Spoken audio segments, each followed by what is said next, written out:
Hey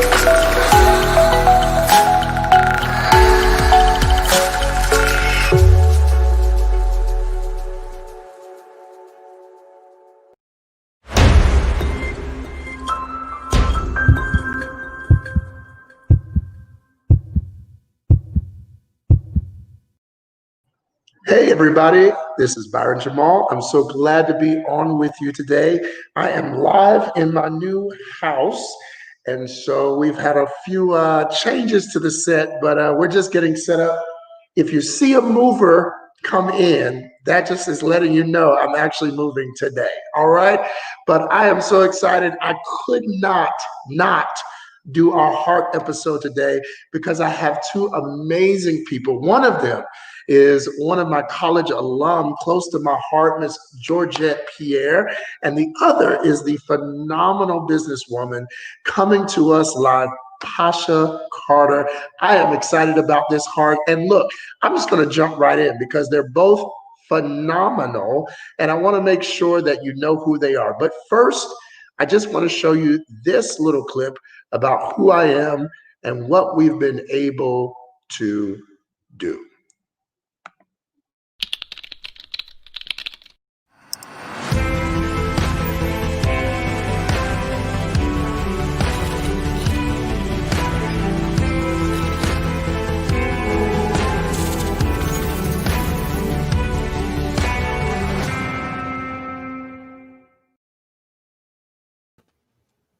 All right, welcome in, ladies. How are we doing today? Wonderful. I was just posting, so I'm like, okay, let me get this on my page. Yes, doing well. Byron, congratulations. How are you? Nice to meet you. Hey. So good to see y'all. Y'all looking good too. Oh, thank you. Thank you. Georgette, start off, tell us what you do and how you do it so the good people know who you are. My name is Georgette Pierre. I am an Emmy Award-winning producer, multimedia personality, voiceover artist. I got into production a few years ago, went to Norfolk State with Byron, started in radio there. And then when I moved to New York, radio turned into TV, TV turned into podcasting and video series, and voila, here I am now. I love it. I love it. So glad to have you on. It's been years in the making. I've loved to see your journey and all that you've accomplished. Congratulations. And just glad to have my Spartan family in the house. Pasha, tell us about what you do and how you do it. Well, the question is more, what don't I do? I've got a lot of things going on. I'm a wife, I'm a mom of 4 amazing kids. I also am in the process of launching my own magazine this fall. Myself and a few other contributors from Forbes magazine have come together, and we're launching our own magazine. So we're excited about that. I also write for Forbes. I write for Medium and Thrive Global. I also am an entrepreneur. That's what I've done for 25 years now, and my husband and I worked together for 25 years, and we've been blessed to earn millions of dollars directly from our computer, working and building online businesses. Ooh, you better get it. I love that. This is exactly why both of you are on together today, because two amazing, brilliant women. This conversation is not only going to be great for those watching, but also for each other. I think it's good to know each other. I don't know if you knew each other before this, but it's a great opportunity for both of you to know who you are. Jumping right in. Look, Pasha, let me start with you.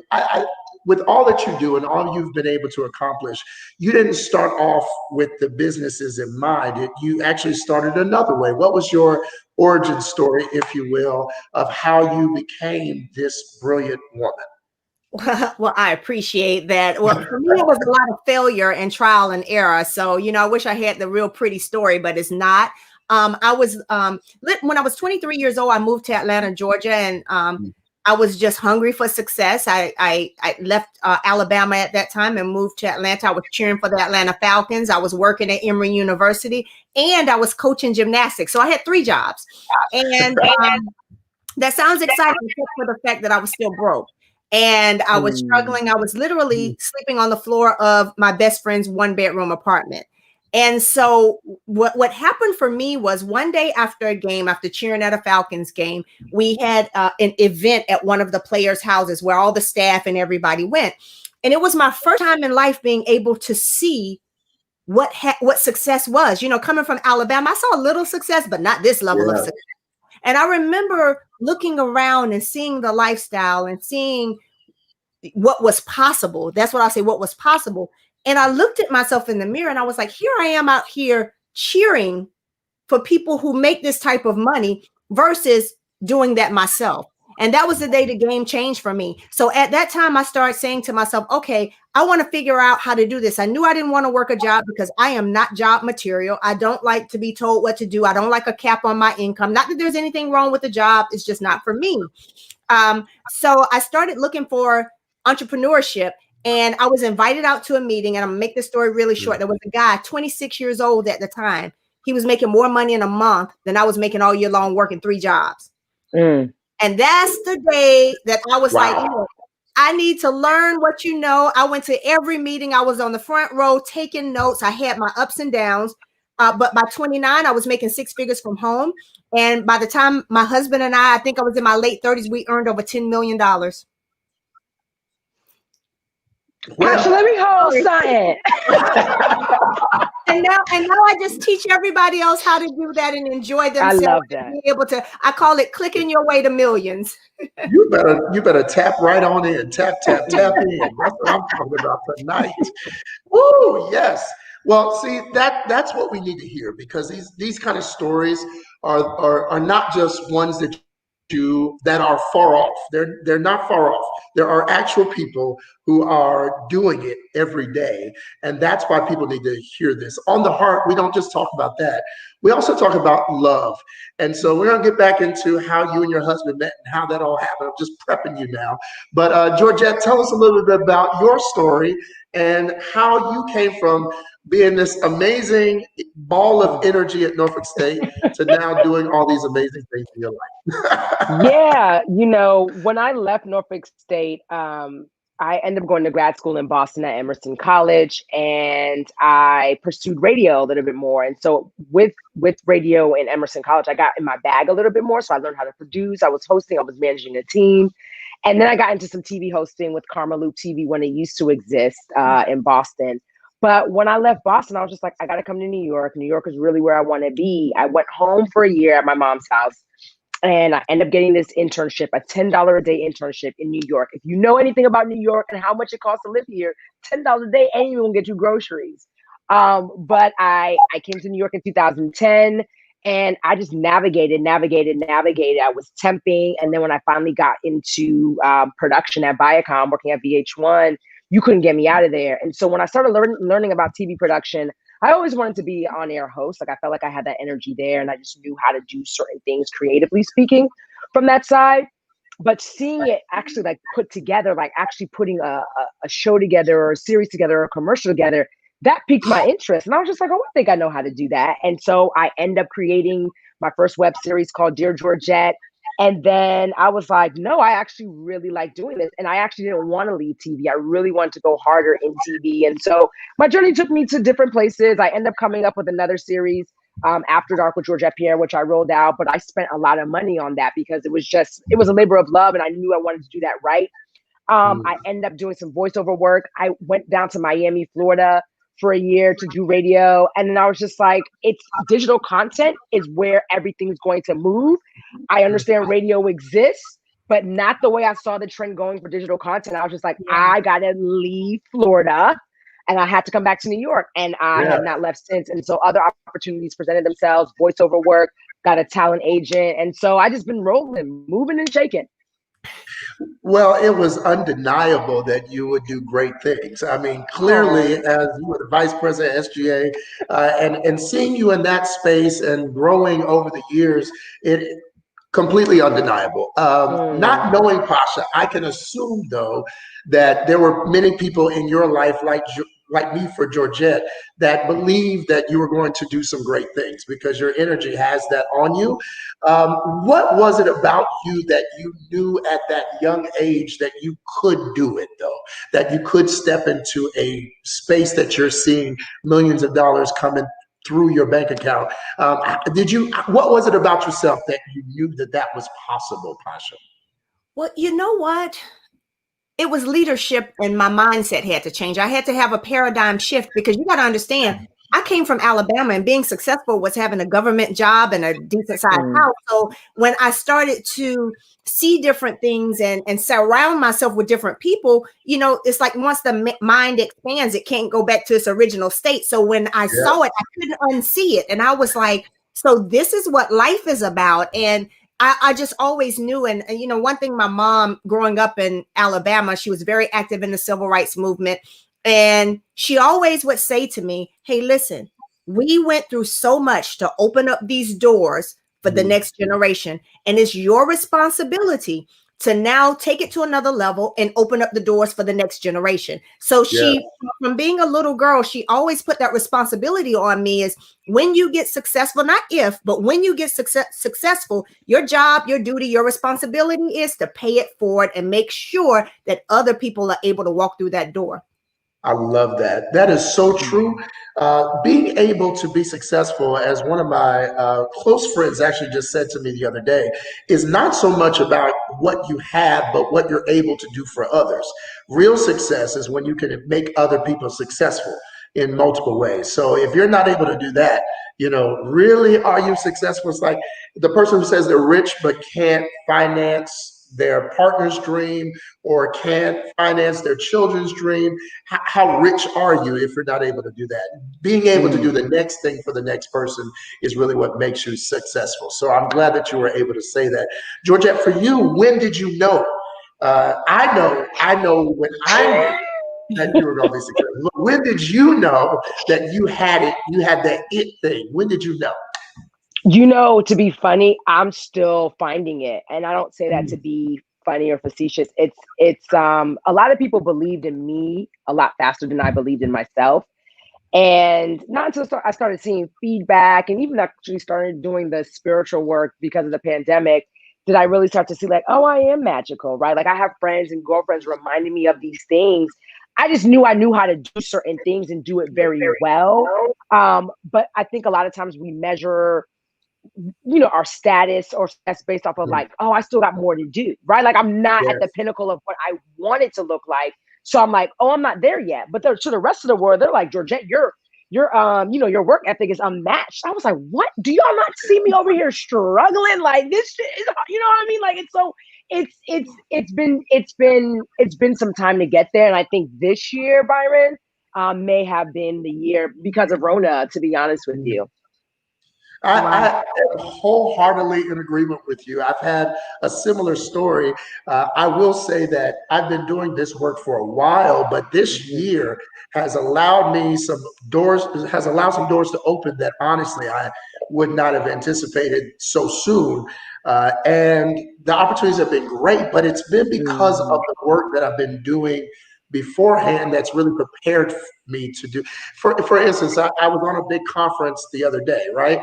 And the panel setup was similar to a panel that I do on another show that I have. And it was almost identical, really. The way I was handling 3 people moderating. That's what I do on the other show. And had I not done that, it would have felt like it was new, but it actually felt very comfortable. So when I walked on the set and I just went to work, they were like, wait a minute. But this is not your first rodeo. Right, but this is not my first rodeo. But sometimes you have to, the reason I'm telling the story is that sometimes you really have to do things behind the scenes or in the dark, if you will, in order to really see the true power of the worth of that work. So that where it's going next leads to something bigger and better. And now you're prepared. When you step in, you're stepping in at 100 as opposed to catching up and learning. So that's why, Georgette, I can imagine, I can see why, you step in those rooms and you just show up and you do it because you've been doing much of that before. Pasha, have you had a similar experience to where your preparation happened a lot in the dark where people didn't know or didn't see? Absolutely. I always tell people, don't applaud my glory, applaud my story. Because that is because when the lights go off, the cameras are no longer there, and you're grinding in the middle of the night and nothing is happening, and you're still pushing, you're still waking up the next day and going for it again. I tell people entrepreneurship It's not for the faint at heart. It's not. You've got to be ready. You've got to understand you're going to have some ups and downs. There were times when literally I've gotten cars repossessed. I've gotten to the point where I remember going to conventions because I needed to get the information and I didn't have money for the hotel room, but I showed up anyway, trying to figure it out because I was going to be there to get fed mentally. But a lot of people aren't willing to go through, especially in 2020. I think we a lot of times expect that overnight success because we see those stories, but it is in the grind of life where I've learned some of my best and most valuable lessons and made some of my greatest connections. So it's made me the person that I am. I'm so strong now because of what I've been through. It's nothing that anybody can throw at me that's going to break me, because it's like that rose that came out of the concrete. It's like I'm ready for whatever and I'm still going to blossom. I know that's right. I know that's right. I love that answer. Look, you got to be fired up in life. You got to pull on the stories of your past. It's so funny because in the Bible it talks about we overcome by the word, the blood of the Lamb and the word of our testimony. And that overcoming happens because of your story. That's really what your testimony is. It's nothing but your story. So really you get a lot of power. You get a lot of force behind you, like a gust of wind pushing you ahead, when you're not afraid to tell your story, when you're not afraid or ashamed, like you just talked about cars being repossessed, not ashamed to tell your story, because in that, it allows you to connect with the part of humanity that all of us experience at some point or another. So that is so awesome. Even the millionaire can tell the story about repossession.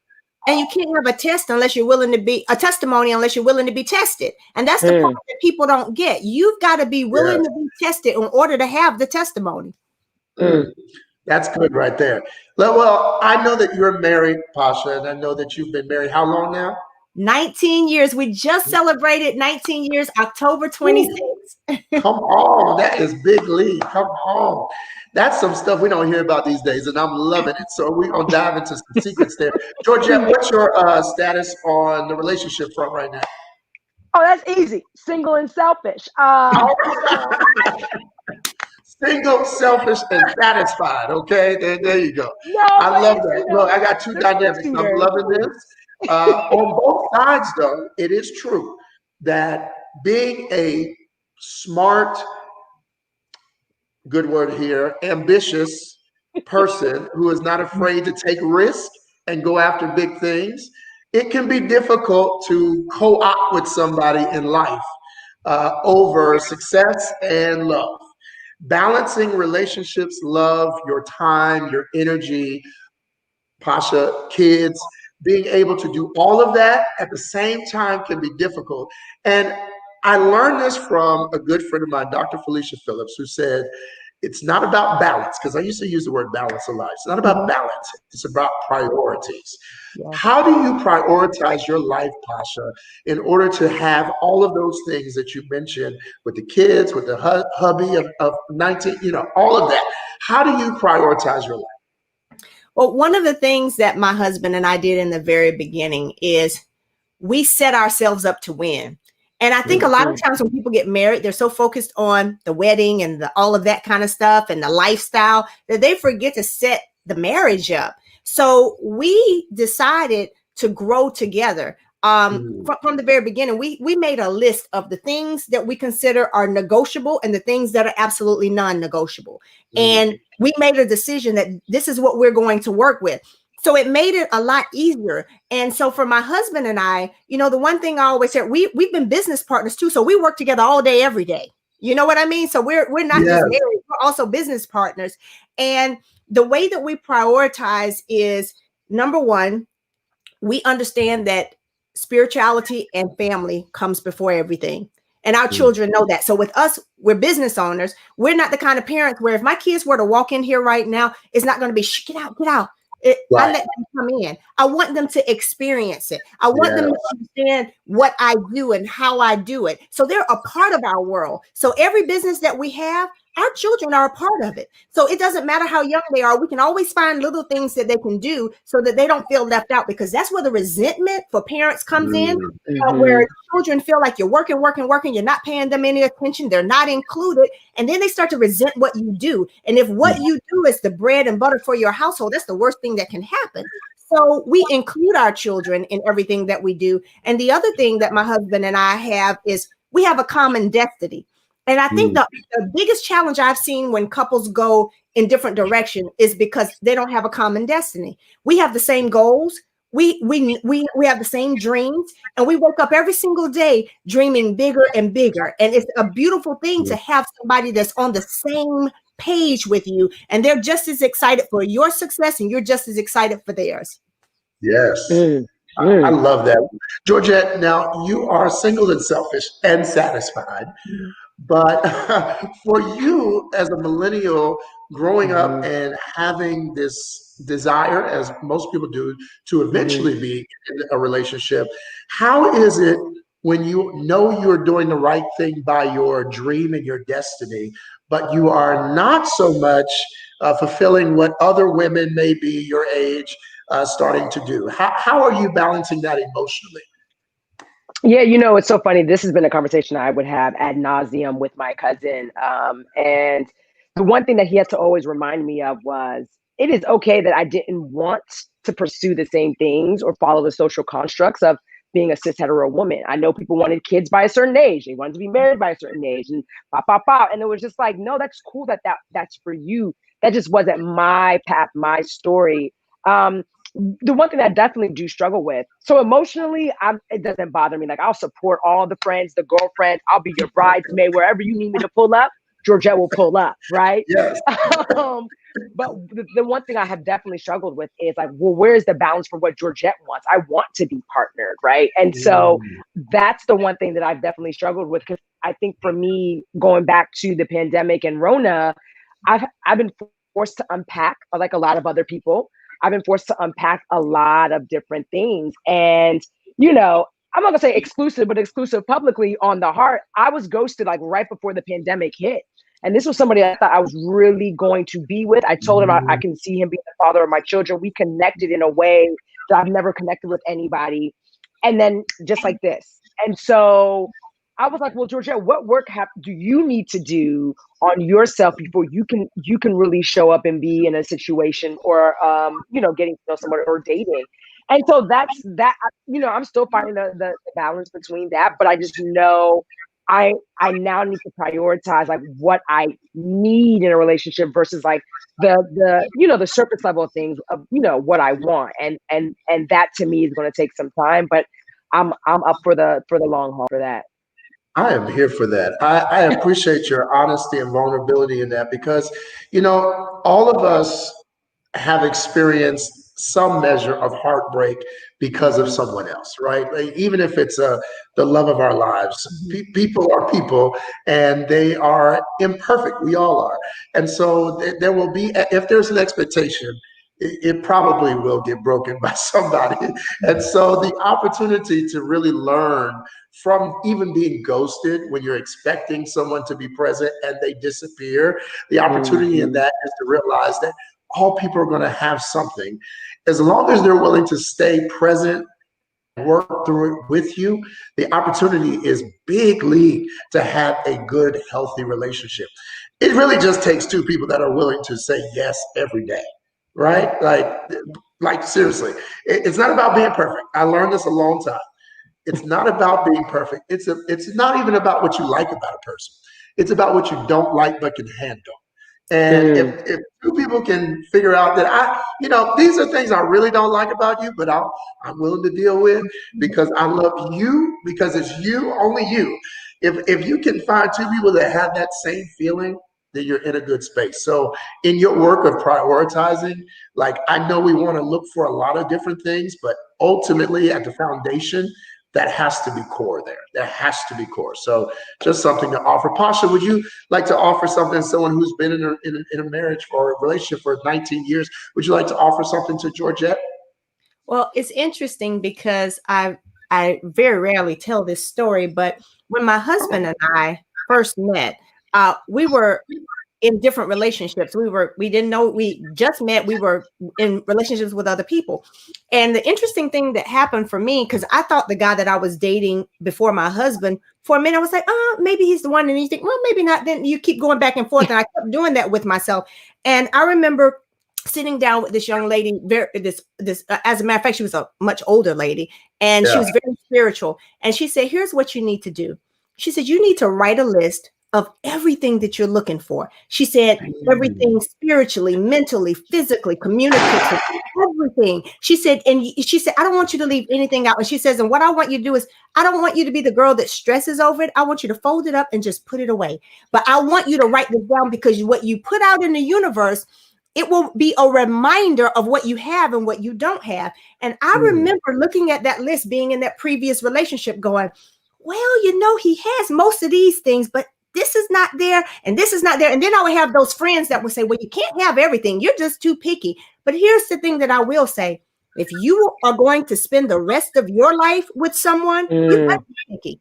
And you better know what you want and be okay with that. So I'll never forget when I met my husband now, and I started looking back at that list, and he had everything on the list and then some extra bonus stuff.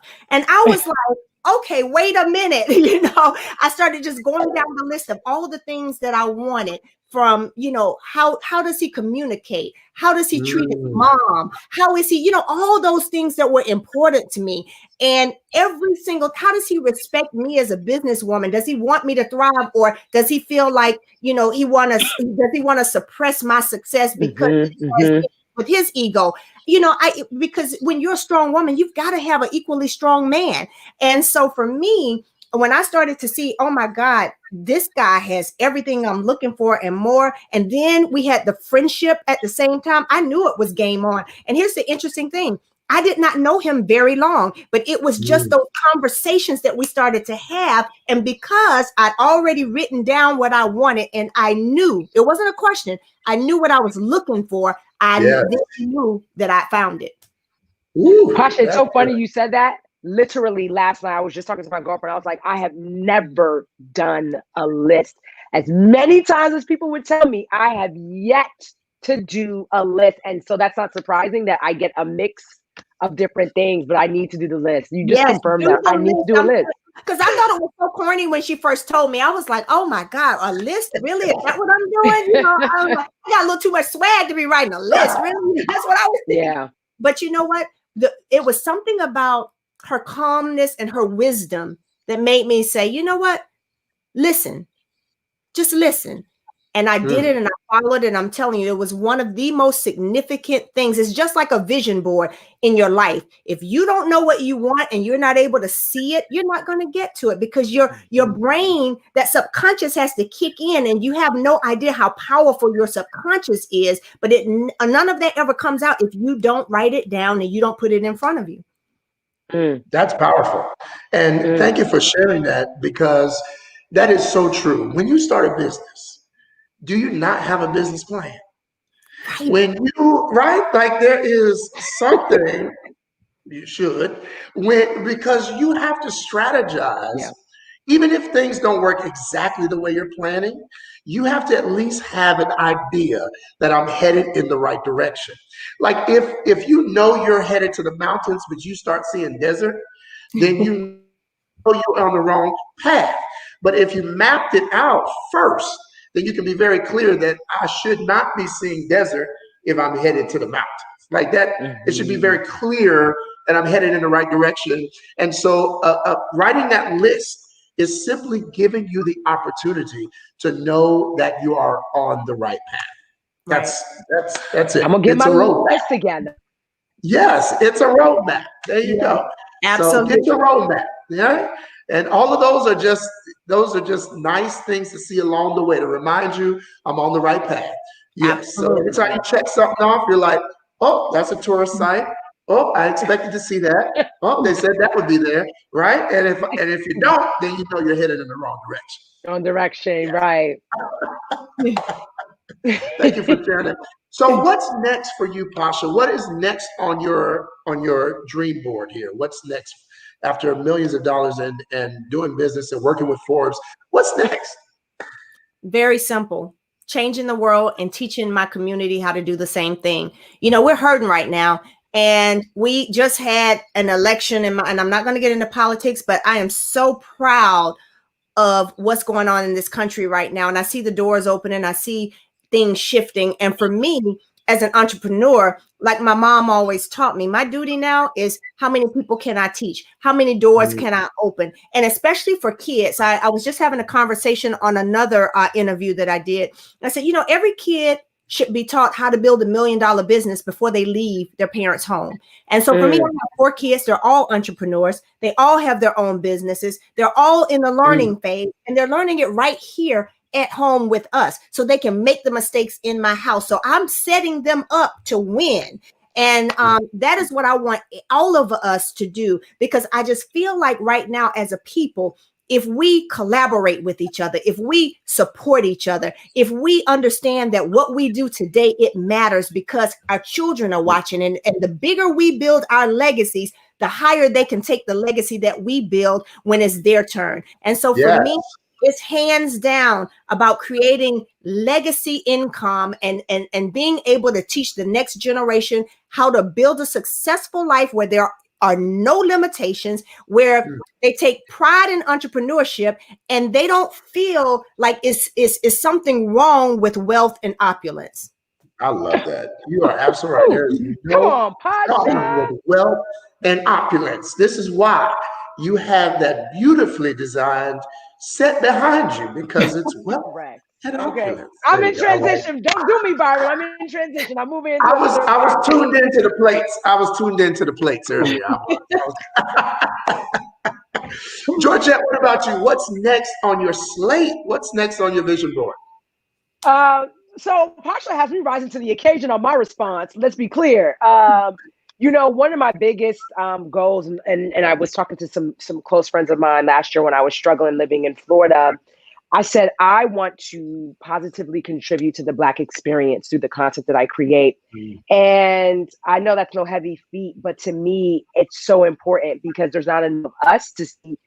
There's not enough of a positive reflection of us in the media. And so I was just like, well, I create content. Let me continue to create content, collaborate with people, and let my platforms be the voice or the conduit to where people get to see this information. So with that being said, I have a podcast called Black and Nuanced Podcast, and I decided to roll out a video series version of it. And so because of the pandemic, I had first released it in June. It clashed with the news. Black bodies were getting killed almost every day, every week. And I was like, this didn't really get the attention it deserved. And so now I'm rolling it out with the proper rollout, new episode. So it's called Black and Nuanced in HD because it's the video version of it. And I would love to, do a season 2 of After Dark with Georgette Pierre sometime next year in collaboration with a major digital content platform. But Black and Nuanced in HD and can constantly, finding ways to contribute and collaborate with other Black creatives. I love that. I love that. In business and in media, it is so necessary that we have Black voices, especially women of color. I am going to say, Pasha, that I am extremely glad that we do have a woman of color in the office, in the Oval Office, and as our first time ever. Coming. I know. Come on, long time coming. It was so funny. I was looking at a picture of all of the former vice presidents, right? And then to see this one, and they were all in black and white. It was one of those black and white, lined up, right up in a row. And I was like, and then right at the bottom corner was Kamala Harris. I was like, yes, we've come this far by faith. Come on. And the most powerful thing, in my opinion, that she said is, I may be the first, but I will not be the last. And that is the philosophy that we all have to carry. I may be the first, but it's like I am knocking down the doors. Come on. Come on. That is exactly why I love doing this work, because these kind of conversations, when people are able to meet one another and are able to connect in a real way with their heart, as opposed to just their head or their money or their title or their role, being able to actually connect at the heart level is how we expand as a community. People will gravitate towards open hands, regardless of who's feeding them or who has the open hand. But people are very slow about attracting to hearts that are open unless they are good hearts. And so it is very clear that we need good hearts that are open, not just open hearts, not just good hearts, but good hearts that are open to be able to give out into the world. So I'm grateful for both of you being in your unique spaces to serve the communities that you're able to reach. And my prayer is that you just keep on expanding and doing more. I would love to ask this before we wrap up here. For both of you, as women of color, what has been your biggest challenge, one, and what would you encourage someone who looks like you to do to overcome it? Whoever wants to go first. Georgette, why don't you take that first? Your biggest challenge and what you would tell someone who looks like you to do to overcome it. Oh, I already know. It just came to mind. Imposter syndrome. I have been struggling with that in a way that I didn't even knew existed. I have been questioning my voice, my confidence. Am I worthy enough to be getting these opportunities? Am I worthy enough to even stay in these opportunities? Something's going to happen. I don't deserve to be here. They're going to see that I'm a fraud. A lot of it just started bubbling up. A lot of it really bubbled up when, it's so funny because God will present things to you. And I know for me, sometimes we're always looking on, trying to figure out how God is presenting these things to you. And I had got signed to a talent agency in the middle of Rona. And I've been wanting to do voiceover work for so long. And in my mind, I was like, they're going to drop me. It was all these things. So what I would say to anybody is, the voice that is the naysayer, that is drumming up doubt, worry, anxiety, sit with it, right? You got to honor that exists. And I have not honored my feelings. A lot of the times, like I would just kind of keep moving on to the next thing. Honor that it exists, journal, but understand that wherever you are and whatever you have, you deserve to be there or you wouldn't be there. And you will get all the tools and resources that you need to continue excelling on wherever you are and wherever you want to go next. That's powerful. Thank you for sharing that, because imposter syndrome hits so many people, especially people of color who are invited into rooms and in spaces where they may be the only one that looks like them. It can feel like, why am I here? Here are a few things I want to say to you. I'm probably just going to send you a copy of my new book on self-love, because self-love is one of those things when you understand, and I would probably, I'm just going to act like we're in a coaching session right now and just say, I was born worthy. Say, I was born worthy. I was born worthy. Come on, I was born worthy. I was born worthy. That's it, because that's the truth. Look, if we were to look at creation story, just real quick here, we were looking at creation story. The whole world was made, and everything made in it, and then man and woman were made. Now, I don't know about you, but when something is made last, everything before it was made for it. Think about this. You don't get the crib after the baby is born. You get the crib and the room together before the baby's born, because the crib is for the baby. So when everything was made, it was made for us. And we were put in a garden of Eden, whatever you want to call it, the Garden of Eden. We were put in this garden. It was made for us. I just want to say that in a very metaphorical space of mind, that whatever space you end up in, it was because it was made for you. All right? Let's just kill that imposter syndrome. Whatever space you are allowed to be in, it was made for you. And even spaces that challenge you are made for you. Remember, Adam and Eve were given a big task. They were told to name animals. Nobody else has done that before. And so they were given a task nobody else had fulfilled or accomplished before. And they didn't have any resume, right? They didn't have any credentials to do that. But there was something about them being born worthy to do it, that they felt innately that they could. And I just want you to pull back to that innate version in yourself, that voice that says, you already know. You already know why you're here. You already know why you've been offered this. You already know why they see you, why they invited you. You already know. Just let that voice be louder than any other voice that's trying to speak to you. All right? Yes. Pasha, what about you? What is your biggest challenge, and what would you tell someone who looks like you to do to overcome it? Well, for me, my biggest challenge for many years was wanting it more for other people than they wanted it for themselves. And it would literally paralyze me because I would look at someone and I wanted it so bad for them that I would try to pull them across the $1 million finish line.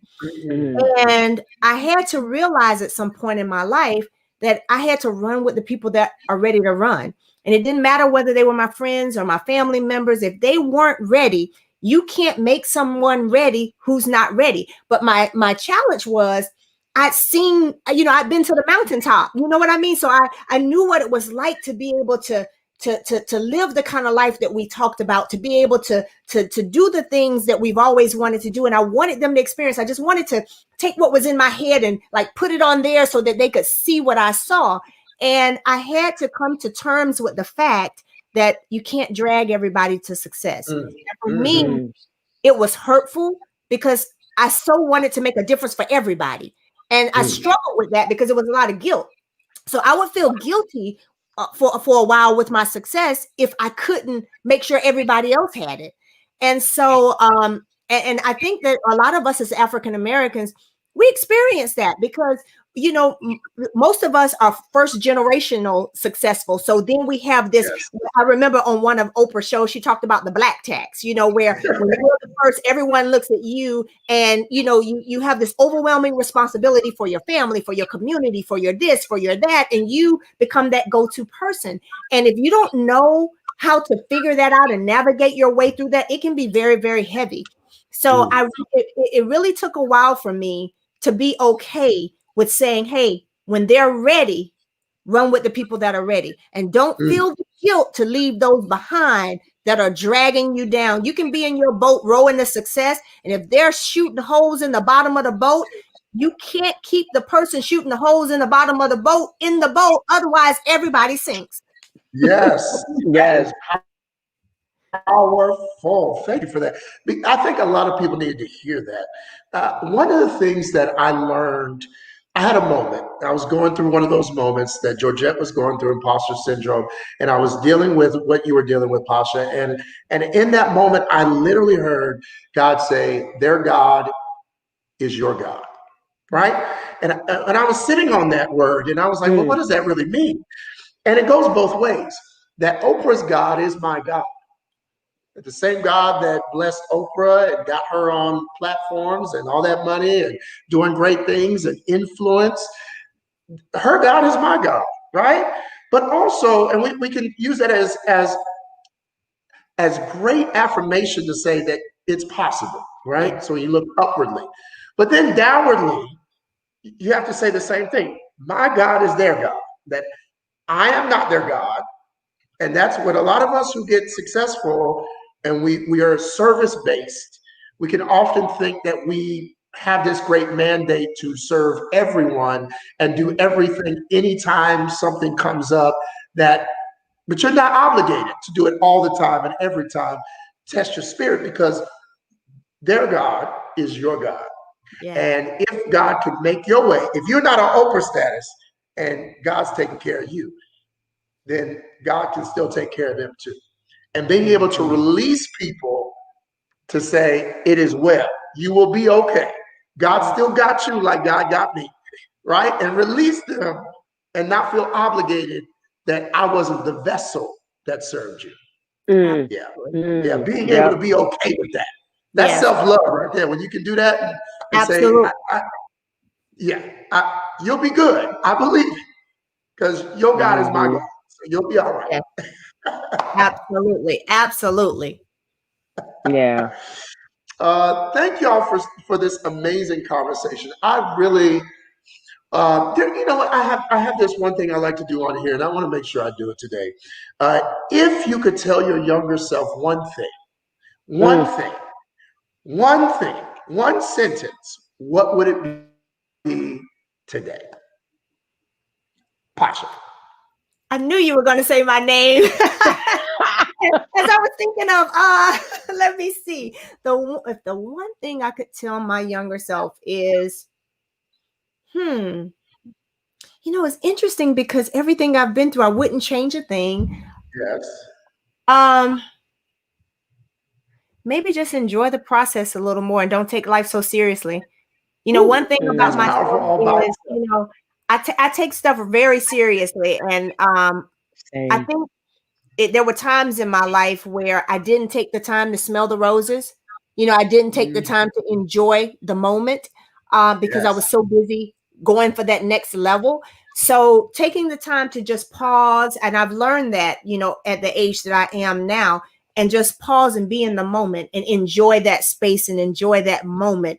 And that's how you're able to keep those memories. So for me, I think it would be when I accomplish things or help someone or do whatever that's, even if it's something small, pause, take it in, enjoy it, and be okay with that. Because I used to have this whole thing where I felt like idle time, there was something wrong with that.